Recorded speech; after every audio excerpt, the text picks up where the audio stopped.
Thanks ever so much for subscribing to my channel and for watching it, and much appreciated. And also the questions and emails that I get help me kind of figure out what I can talk about next.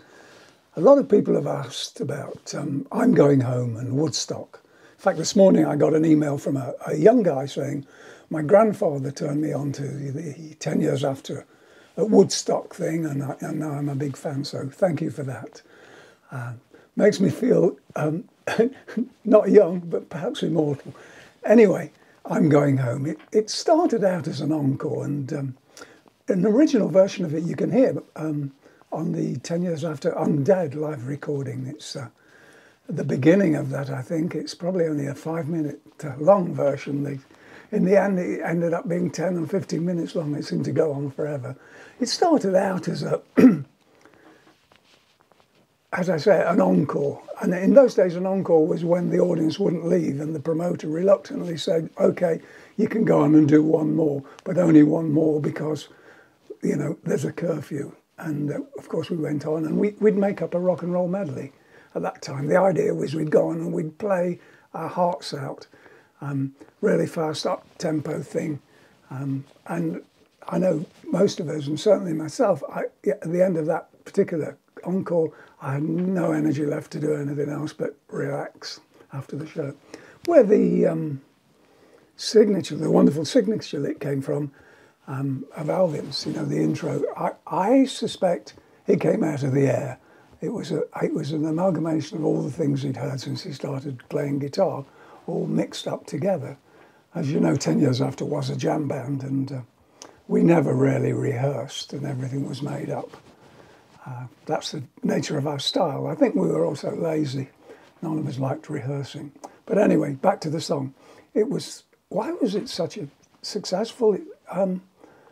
Obviously, the movie helped. It took our music to places where it had never been before. A little bit like Star Trek, isn't it? But I guess it was anthemic. It was climatic. Sounds sexual, doesn't it?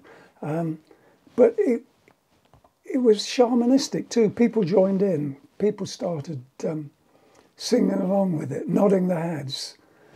They felt part of something. It was an energy thing, you know. In the movie, you can see Alvin iconically with his 335 Gibson playing all those licks. I'm there head banging away. Maybe one of the earlier headbangers, pre-heavy metal. I don't know. Chick with his two-finger technique on the percussive technique on the keyboards, you know, doing that, and Rick with a very straight expression hitting those drums.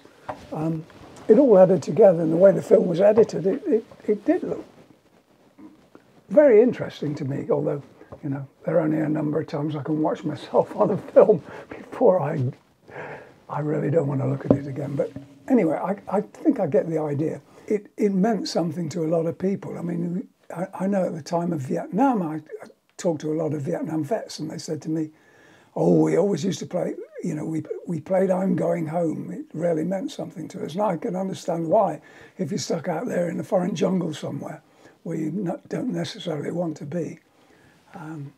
So it was an interesting song. And that was it. And people still ask for it. With my own band, 170 Split, people, you know, we didn't play it at first, but people kept asking for it, and we started doing it as an encore. And in actual fact, the 50-year anniversary of Woodstock, 170 Split released a Woodstock 69 live CD with the 10 years after set on it. So if you haven't heard it, maybe you want to check out that version of I'm Going Home.